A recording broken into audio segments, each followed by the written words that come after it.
अक्सर इंटरव्यू में क्वेश्चन पूछा जाता है हाफ इंच के एसएस का ट्यूब का वर्किंग प्रेशर कितना होता है, वो कितना केजी प्रेशर होल्ड कर सकता है, उसका वाल थिकनेस कितना होता है।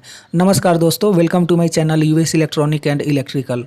आज हम लोग सीखेंगे हाफ इंच का ट्यूब जो होता है एसएस का, उसका वर्किंग प्रेशर कितना होता है, उसका वाल थिकनेस कितना होता है, मतलब कि वो कितना केजी प्रेशर को होल्ड कर सकता है। उसके बाद वो ट्यूब फट जाएगा या डैमेज हो जाएगा, या वो उसका जो वाल थिकनेस होता है वो कितना एमएम में होता है। क्योंकि अक्सर आपको जो वाल थिकनेस मिलेंगे पीडीएफ के रूप में वे सभी इंच में दिए हुए रहते हैं, एमएम में नहीं दिया हुआ रहता है। तो चलिए देखते हैं, सीखते हैं। हाफ इंच का एसएस का ट्यूब का जो वाल थिकनेस होता है वो 1.24 mm से लेकर के 1.65 mm तक होता है। 1/8 इंच का एसएस का ट्यूब का वाल थिकनेस 0.711 mm होता है, और क्वार्टर इंच का जो ट्यूब होता है एसएस का, उसका वाल थिकनेस 0.889 से लेकर के 1.24 mm तक होता है।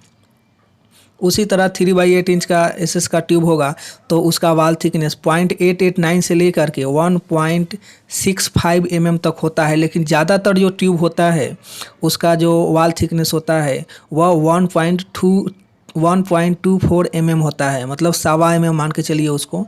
उसी तरह 3/8 इंच का जो 3/4 इंच का जो ट्यूब होता है उसका वाल थिकनेस 1.65 mm होता है। 1 इंच का जो ट्यूब होता है उसका वाल थिकनेस 2.1 होता है। अब बात करते हैं कि इसका, ये तो हम लोग वाल थिकनेस के बारे में समझ गए। अब बात करते हैं कि इसका वर्किंग प्रेशर क्या होता है। तो हाफ इंच के एसएस का ट्यूब का वर्किंग प्रेशर 260 kg होता है। 3/8 इंच का एसएस का ट्यूब है, उसका जो वर्किंग प्रेशर है वो 337.4 kg है, 337.4 kg। उसी तरह 3/4 इंच का एसएस का ट्यूब का वर्किंग प्रेशर 232 kg है, और 1 इंच का एसएस का ट्यूब का वर्किंग प्रेशर 217.9 kg। और उसी तरह जो क्वार्टर इंच का एसएस का ट्यूब होता है उसका वर्किंग प्रेशर 527 kg होता है। अक्सर इंटरव्यू में ये सभी क्वेश्चन पूछे जाते हैं। अभी एक चीज़ आप इसमें देख रहे हैं कि ट्यूब का साइज जितना छोटा होता जा रहा है उसका वर्किंग प्रेशर बढ़ता जा रहा है। जैसे क्वार्टर इंच का एसएस का ट्यूब है उसका 527 kg प्रेशर है।